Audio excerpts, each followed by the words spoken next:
Welcome back to the show, everybody. If you recall, last week we had the lovely and the very honorable Mayor of Dedido, Melissa Savares, in studio, and we told her she was giving us information about the Liberation Day Parade, and we said, hey, we'll have you back and we'll talk more about it. I know what you guys are thinking. We always say that. We tell people to come back, and they rarely do. Well, we aim to please. So back in our Harmon studios is the Mayor of Dedido, from right down the street, I might add. That's right, Jason. Your office up next to Santa Barbara, so welcome back, Mayor.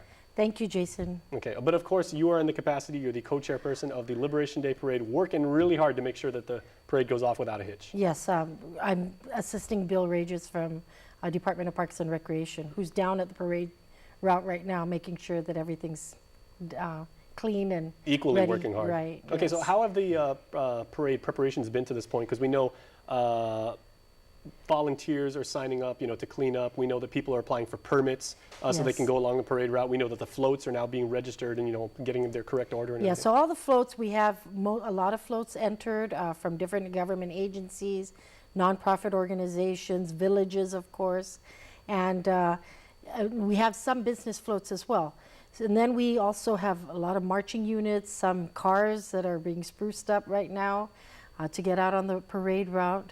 And a lot of different organizations that just want to expose their services, what their organization is about. And so we're excited. Down at the parade route, we have DPW down this week. Last week we had the signing up for permits along the route. So a lot of people lined up and applied for permits to have a canopy down there along the beach side and along the Daog Strip side. So we look like, I know that we're going to have a full day's event starting actually Wednesday night. We'll have a lot of people down there already setting up their canopies. And so we're excited, Now for people that may not be setting up early and being part of the event from the wee hours of the morning, if people just want to go down there the day of, maybe take some pictures, bring the family or friends down if they got a few hours to spare, where exactly on the parade route is GPD and DPW going to cut off traffic and everything, and where can we park? What happens is at 6:30 in the morning, traffic will stop at Route 8 and 1, that's Marine Corps Drive, and the road going up to Purple Heart Memorial Highway. And so that's a corner of Padre Palomo Park and Auto City. Right. So that's where traffic, police will be. Or the venue, probably, what people would probably know. The venue. So there will be police officers there at 6:30 to stop traffic from going in and out of those areas.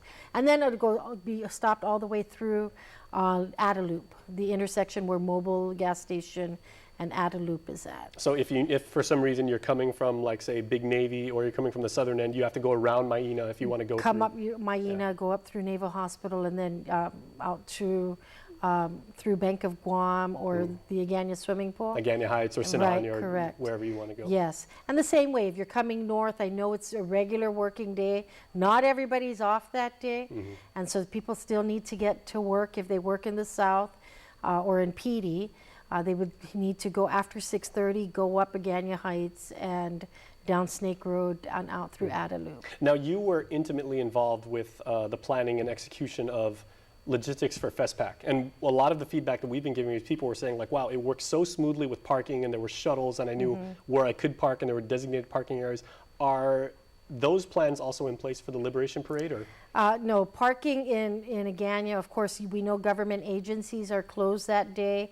So where there is government parking, I know the Superior Court parking lot behind the cathedral. Possibly the Agana Pool. Agana Shopping Center. I wouldn't really recommend Agana Shopping Center because it is a regular business day for them, unless they're going to go in there and actually do business.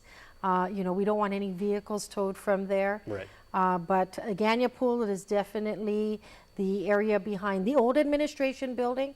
There is a lot of parking, a lot of street parking along Hagatna. And so, we're just asking people, the J&G Commercial Plaza, which is where Mezcla's at, there are a lot of government agencies in there that will be closed for the day. So that would be another option. But you'd be surprised on how good the parking is if you go down there if you look. That's right. Down in Agana at Hagatna, I always get corrected.